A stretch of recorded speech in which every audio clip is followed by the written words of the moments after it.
de, de calentamiento. O sea que ella no va a seguir evaporando fluido, no le va a seguir metiendo más energía porque ella ya está primero, está presurizada y tiene toda su carga completa. Entonces hay un proceso y el proceso empieza a consumir la presión de la caldera.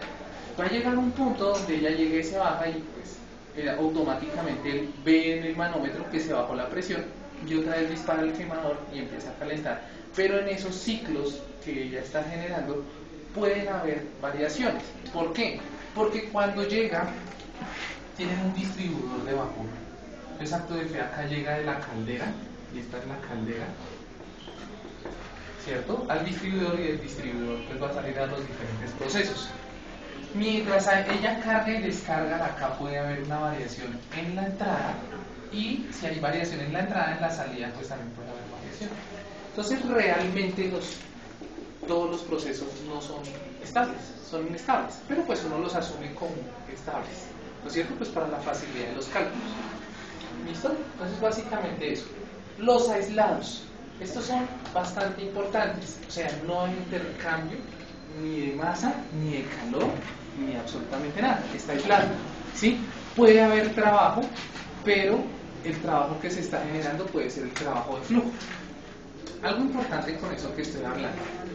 La vez pasada yo les había dicho, nosotros tenemos el trabajo, que puede ser un trabajo de flujo, lo voy a poner así. Y el trabajo de flujo, lo que me está diciendo es que el trabajo, ¿qué es? Fuerza por distancia. Usualmente. Yo digo que esto es fuerza por distancia. Si yo estoy hablando de un fluido, los fluidos los puedo yo presurizar. Y cuando yo los puedo presurizar, estoy hablando de la presión. ¿La presión qué es? Fuerza sobre el área. Usualmente, fuerza sobre área.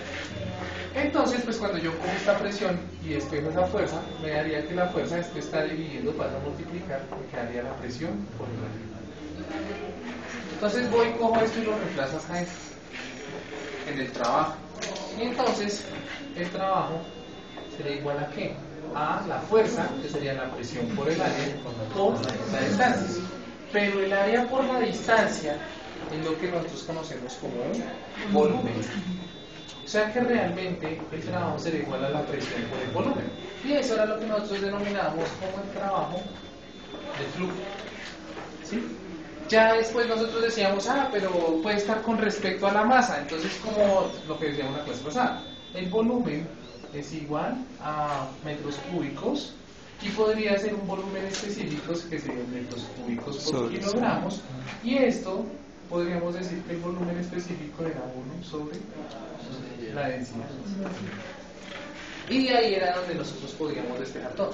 Pero realmente lo que me está diciendo él es que vamos a tener una presión por el volumen que estamos trabajando, y todo esto sale de este desarrollo. ¿Listo? Para los procesos de trabajo con respecto a un flujo. ¿Listo?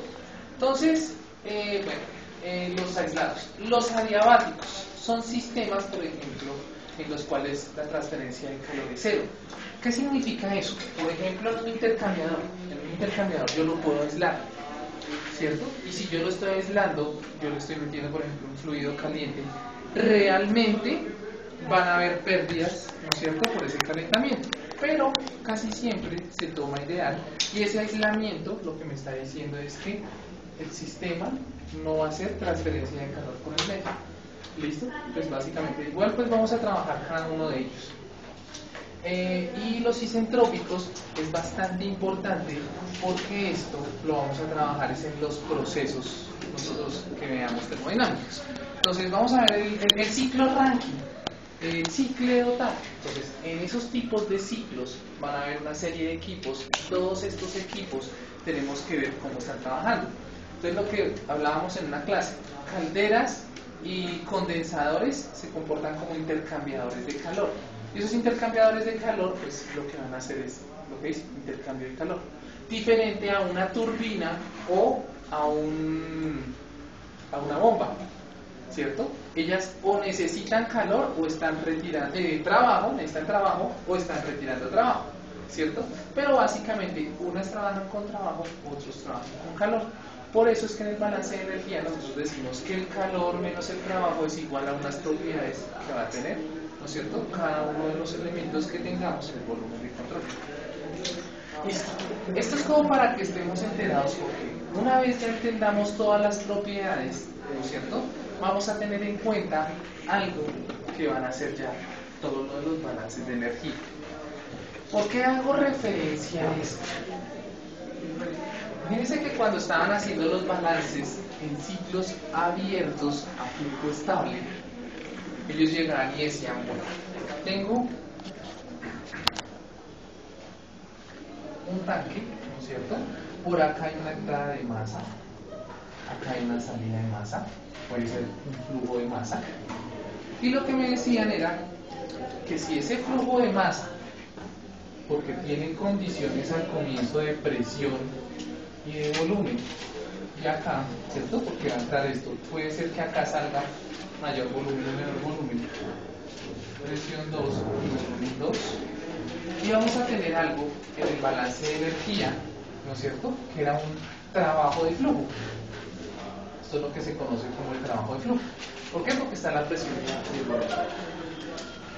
Más adelante vamos a entender lo siguiente. Cuando yo hago el balance de energía, yo digo que el calor más el trabajo menos el trabajo, dependiendo pues el sentido, ¿cierto?, voy a tener un trabajo de flujo, ¿cierto?, y voy a decir que esto va a ser igual a el delta de energía, pero ese delta de energía puede ser igual a la energía interna más la energía potencial más la energía cinética. Este trabajo es el que pueden estar metiéndole al sistema o sacando del sistema, que casi siempre pues hace referencia a un trabajo de X.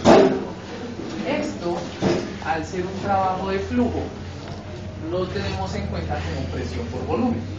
Entonces yo puedo decir lo siguiente, que el calor más el trabajo o menos el trabajo, dependiendo si está entrando o saliendo, lo va a poner positivo, va a ser igual a ¿qué? Es el trabajo de flujo, sería igual a una presión por un volumen, ¿cierto? Lo coloco positivo, ¿por qué? Porque no sé si está entrando o está saliendo. Puede ser que el que entra sea más grande que el que está saliendo y acá pase a ser negativo, o el que esté saliendo sea mayor que este y pasa a ser al otro lado o negativo o positivo. Entonces lo voy a asumir así. Y si ustedes observan, en el balance de energía tendrían presión por volumen, que es el trabajo de flujo, más la energía interna, más energía cinética, más energía potencial. Yo les decía a ustedes que existen fluidos y los balances de energía cuando son estáticos, ¿no es cierto?, como ese, pero hay balances de energía para fluidos en movimiento. Esto es para un fluido en movimiento. Y observen que entra un término más.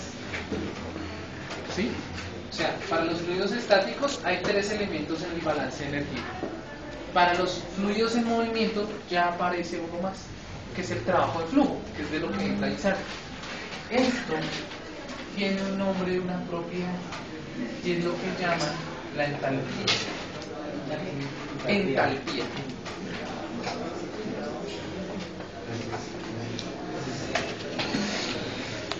¿Qué es la entalpía? Una nueva propiedad que está haciendo referencia al flujo de masa que está entrando, ¿cierto?, que está saliendo, se hace trabajo de flujo, más la energía interna que va a tener ese fluido. Y esa suma de esos 2 elementos es lo que nosotros vamos a denominar entalpía. Igual, pues eso lo vamos a ver más adelante.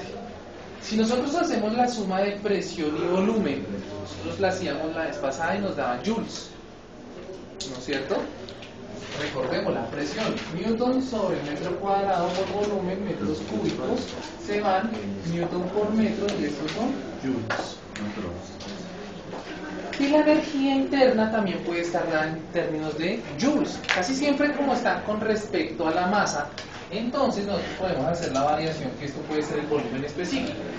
Si este es el volumen específico, entonces la energía interna también es específica y va con respecto a la masa, o sea, joules por kilogramo o kilojoules por kilogramo, que es como ustedes los encuentran. ¿Listo? Entonces esta es una nueva propiedad y esta nueva propiedad sirve mucho para los sistemas abiertos. La estoy llamando acá porque ahorita que vamos a empezar a ver propiedades, las necesitamos y vamos a encontrar entalpía.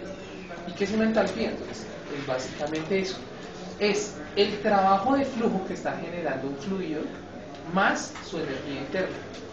Eso sucede en sistemas abiertos, pero a flujo estable. Si sucede a un flujo inestable, este trabajo está variando, el trabajo de flujo. Porque si el volumen cambia o la presión cambia, pues entonces este trabajo está cambiando y esto no se consideraría. ¿Listo? Básicamente esto para la explicación. Entonces, cuando empezamos a ver esto, empezamos a hacer la explicación de qué es una sustancia pura. Les pregunto, según su química, todo eso que ustedes vieron materiales, les decían sustancias puras.